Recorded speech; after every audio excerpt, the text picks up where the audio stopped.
We'll be just taking you briefly again back to New York City, where the worldwide protest for peace, Humantiy For Peace, was taking place. They had a lot of guest speakers, a good event today, an important event.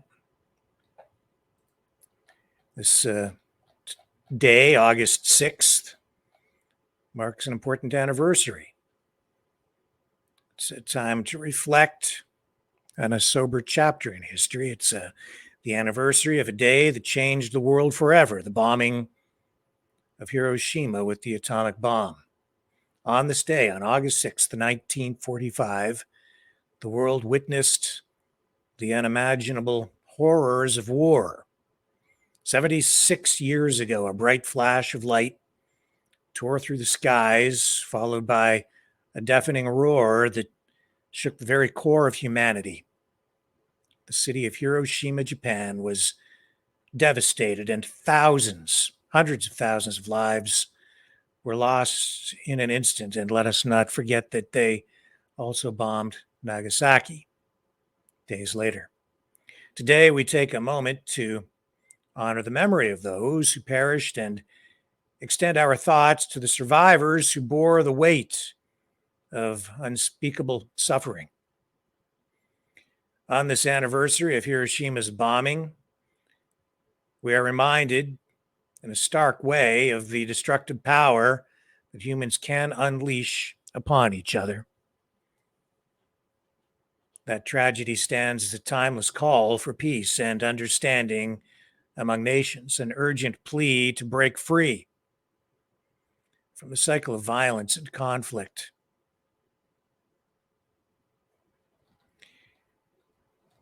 I have footage here of the event, the bombing of Hiroshima. This is graphic footage. You may not want to see this, but it is reality. I think it is important for people to know exactly what the reality of that moment was. This is what it was like when the first atomic bomb was dropped on a target.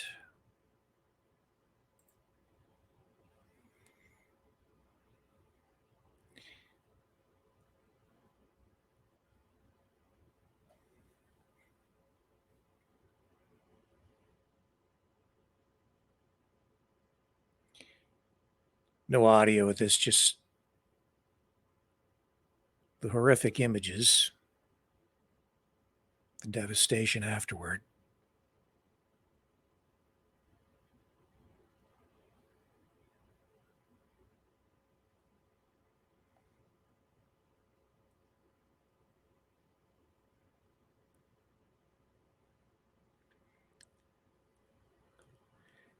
And today, some people seem to think that a limited nuclear exchange might actually be possible, and some people seem to want it. But in New York, I think sanity was on display today in the face of insanity, where Humantiy For Peace Rally was taking place. Lori was broadcasting that earlier today. But let's just pick up a little bit of what was said there, just to kind of recap for those people, for those of you who maybe weren't able to tune in through the day today. Here's Scott Ritter. I think all of you know who Scott Ritter is, to come to the stage. Thank you, Scott. Thank you. There we go. Okay. That's about right. I feel like Eddie Vedder up here or something. Everybody can hear me okay? First of all, I want to thank everybody for coming out today. It's a beautiful day. I want to thank the organizers. This is a wonderful cause, and hopefully we'll be able to take what happens here today and build a community that can bring about the change that we're all looking for. In Chris Nolan's movie Oppenheimer, there's a very important scene. It's about the man who made the atomic bomb, J. Robert Oppenheimer. He oversaw the team, the Manhattan Project, that built the bomb. And there's a scene in the movie after the bomb has been perfected and tested, the Trinity device, where Oppenheimer is watching two men in uniform packing up the gadget to send away. And he starts to opine on how it could be best used. He says, you know, if you ignite the bomb at a given hour, and they cut him off. They say, it's okay, Dr. Oppenheimer, we got it now. We got it. And thus we transferred the world's most deadly weapon away from the scientists who made it into the men who would use it. And they did use it. 78 years ago today, the United States of America dropped one of Oppenheimer's gadgets on the city of Hiroshima. We don't know how many people died. Ranges from 77,000 to 125,000. We don't know. 3 days later, over the city of Nagasaki, we dropped a second gadget. The total casualties go between 130,000 to 250,000 people dead because of these bombs, but we don't know because most of the evidence vaporized. They don't exist. They're gone. The world's most deadly weapons. The men who dropped these bombs, Paul Tibbets and Charles Sweeney, were men of honor. They're men who were serving their country. Paul Tibbets flew combat missions over Germany in an effort to defeat the Nazi threat. So I don't want to hear anybody say how evil he is. He was doing his duty as an executioner does their duty.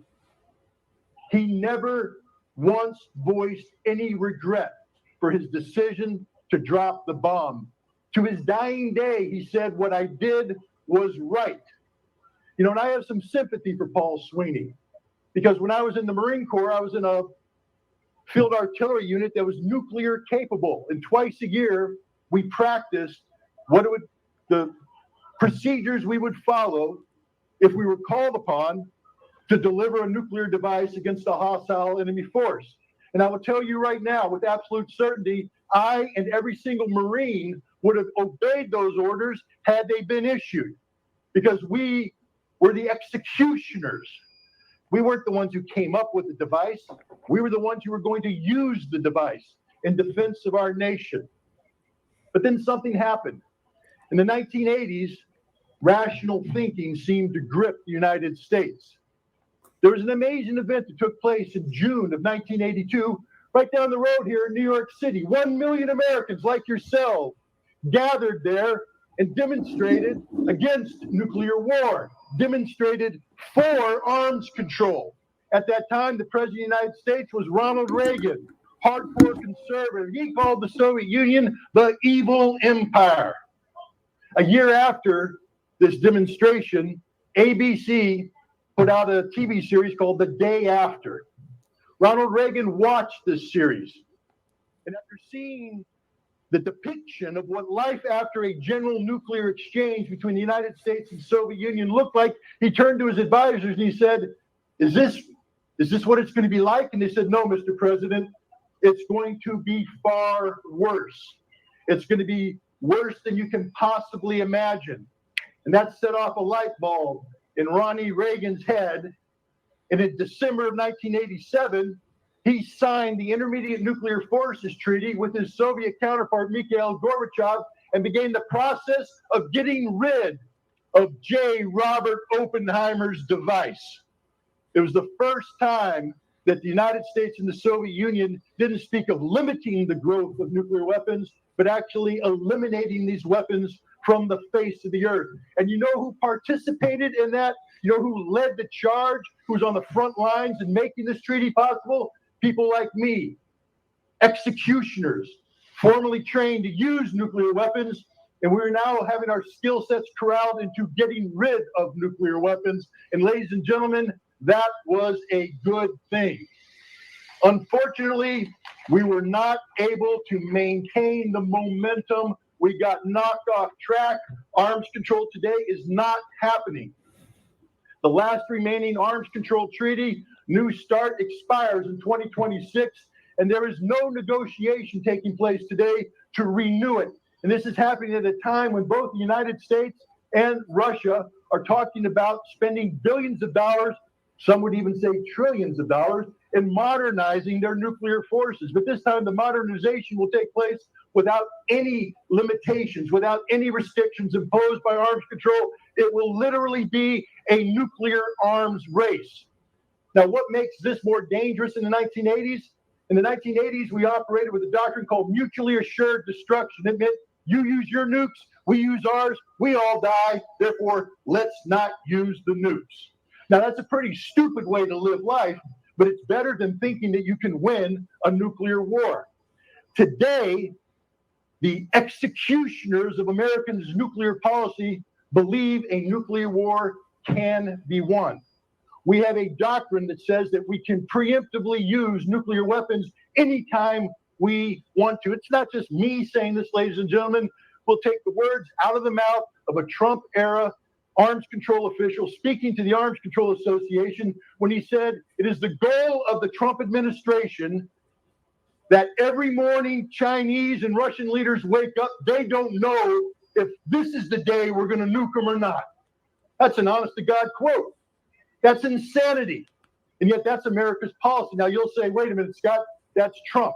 What about Biden? Biden has the exact same policy of nuclear preemption, a policy that's being implemented without any restraint from arms control.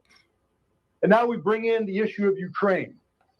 We have a war going on in Ukraine that's not a war between Russia and Ukraine. It's a war between Russia and the collective West, including the United States. The goals of the United States in this conflict are simple: the strategic defeat of Russia.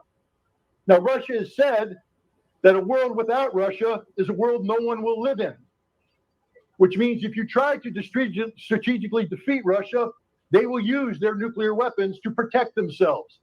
Yet the goal and objective of the United States in providing more than $180 billion of U.S. taxpayer funding to Ukraine is to enable Ukraine to strategically defeat Russia. That means that our policy is to commit suicide. Ladies and gentlemen, that is literally the definition of insanity. That is crazy. Now, today in the United States, there's men and women who wear the uniforms of the armed services of the United States who are sworn to protect our nation. Some of these men and women have the job of using nuclear weapons if and when called upon. These are people like Paul Tibbets who will execute that mission. But you know, the people in the world today that have the ability to employ nuclear weapons don't just speak English. They speak Russian. They speak Chinese. They speak North Korean. They speak French. They speak Indian. They speak Urdu. Hindu, I guess I should be accurate. Apologize out there. I'm a Marine. Sometimes I say things that I shouldn't. But the bottom line is we no longer have a nuclear monopoly. If nuclear weapons are used, this is a global problem. But we are the only nation in the world that has a doctrine of preemption. We are the only nation in the world actively pursuing a policy supporting Ukraine with the goal of the strategic defeat of Russia that will result in general thermonuclear war. We are the only nation willingly trying on a daily basis, not just to have Russia wake up and China wake up, questioning whether or not this is the day we will use nuclear weapons. Every person in the world wakes up wondering if this is the day. Now let's go back to the movie about Oppenheimer. That scene. J. Robert Oppenheimer turns to the men in uniform and tries to tell them about the nuclear device. They say, "We got it here, boss. We got it here." Okay, but now we know. We can't claim that we don't know. No one in this audience can say, "I don't know about the threat." Nobody in the world today can say, "I don't know about the threat." And it's time that we have that meeting again with the executioners, with the men and women who will execute nuclear policy. And this time we turn to them, and when they try to say, "We got it here," we say, "No, we got it here. It's over." The day of nuclear terrorism is done. We must learn to recapture the spirit of disarmament that gripped Ronald Reagan, and there's no one out there right now that's more conservative than Ronald Reagan, that gripped him in his heart to make him believe that having nuclear weapons was insanity and the best course of action for the United States and the world was nuclear disarmament. We need to recapture that spirit, and I'm hoping that today we can begin a process that leads to a moment next summer when we can put 1 million people back into Central Park and send a signal to those who wish to represent us in the White House that nuclear disarmament is the only direction for the United States, that the day of the executioner is over. Thank you very much. Thank you so much. Thank you. Oh, yeah, I think that. So that was Scott Ritter, former UN weapons inspector. And I'm not sure. I think Lori might be coming in to join us. I'm not quite sure.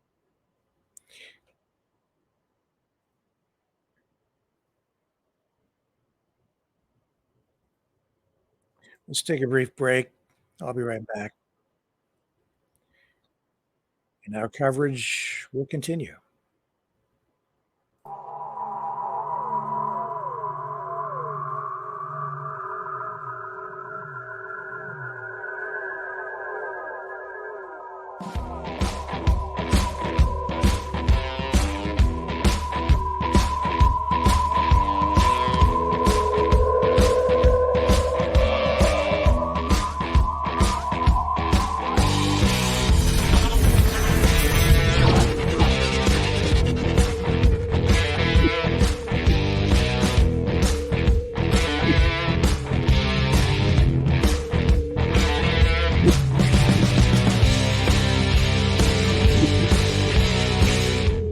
Maverick News. The world is watching.